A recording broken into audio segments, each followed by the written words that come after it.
Bonsoir. Aujourd'hui, M. Arruda passait devant les parlementaires à l'Assemblée nationale pour avouer finalement que la décision concernant les restaurants et les musées, et probablement d'autres aussi, évidemment, que ce n'était pas scientifique, que ce n'était pas basé sur des faits avérés, les cas de contagion là-dedans, mais c'était politique la décision, oui. C'était pas recommandé de fermer les restaurants, ni les musées ou autres. Il n'y avait pas de base pour cela. Et malgré tout, M. Legault a décidé de les fermer. Pourquoi? Pour des décisions politiques. Est-ce qu'il avait peur? Probablement que M. Legault avait peur lorsqu'il voyait des articles dans les journaux de gens qui étaient rassemblés dans le restaurant Laval ou autres restaurants qui avaient beaucoup de monde. Alors, sans base, ils ont fermé ça. Évidemment, cela va avoir des conséquences économiques majeures, beaucoup plus importantes que les gens pensent, et sociales aussi. Et tout ça pour arriver en plus à un point supplémentaire qui sont les 28 jours, le fameux 28 jours de 28 jours en 28 jours que j'appelle un confinement, qui se prolonge petit à petit, comme vous le voyez. Alors, le prochain confinement annoncé sera probablement du 17 décembre au le 10 janvier, 16 janvier, peu importe.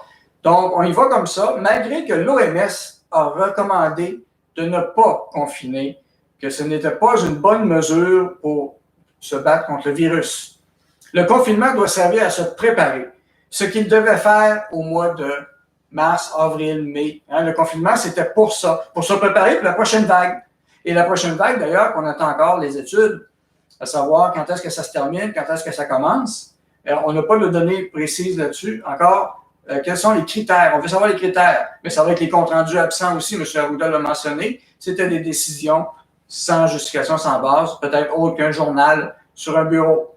Et pendant ce temps-là, le paradoxe, évidemment, dans les aéroports, aux surprises, les restaurants sont ouverts. Alors, le virus semble ne pas être dangereux dans des restaurants d'aéroport, mais serait dangereux dans nos restaurants au Québec. Ben non, ça n'a pas de bon sens. Et tout ça, pourquoi? Pour protéger le réseau. C'est M. Legault lui-même qui le dit, pour protéger le réseau de la santé. Alors, le confinement numéro 1 n'a pas suffi. Alors, qu'est-ce qui vous permet de croire que le numéro 2 va suffire pour régler les problèmes de santé, du réseau de la santé? Pas du tout. On sait, on n'est pas dupe. Au mois de janvier, il va y avoir encore des cas, parce que le virus, il est là. Il va falloir apprendre à vivre avec. Je l'ai déjà mentionné, je l'ai même écrit, et je vais le répéter. Ça va prendre une transformation, mais une nouvelle approche, une nouvelle vision du réseau de la santé qui va au-delà d'essayer de mieux taponner un système. Et tout ça se fait pendant qu'on oublie encore les principales victimes sensibles au virus, les aînés, qui sont à risque. On l'a vu encore avec une personne âgée qui a été malheureusement oubliée 45 minutes nue sur un siège de toilette.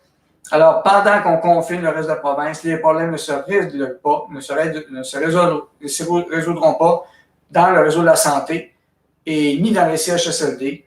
C'est un manque d'éthique, un manque de morale et un manque de responsabilité et d'imputabilité. Ça, le Parti conservateur avait déjà quelque chose dans la plateforme pour ça. Et ça va me faire plaisir de continuer à promouvoir, doivent s'occuper des aînés. Et ce n'est pas faute d'argent. Merci, bonne soirée.